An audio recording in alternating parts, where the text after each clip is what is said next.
Pemirsa, sebuah truk bermuatan ratusan galon air mineral gagal menanjak di Jalan Taman Giri Mumbul, Kuta Selatan pada Sabtu 13 April 2024.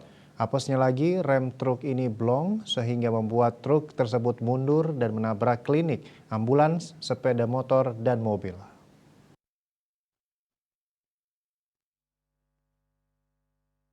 Kasihumas Polresta Denpasar AKP Ketut Sukadi menjelaskan peristiwa tersebut terjadi pukul 14 WITA. Truk DK 8677GP tersebut dikemudikan oleh Agus Supriyanto, 40 tahun, asal Situbondo, Jawa Timur. Menurut Agus, awalnya truk melaju dari arah Jalan Bypass Ngurah Rai menuju gudang air mineral Jalan Taman Giri. Setibanya di tikungan depan villa, truk gagal nanjak sehingga mundur dengan kencang.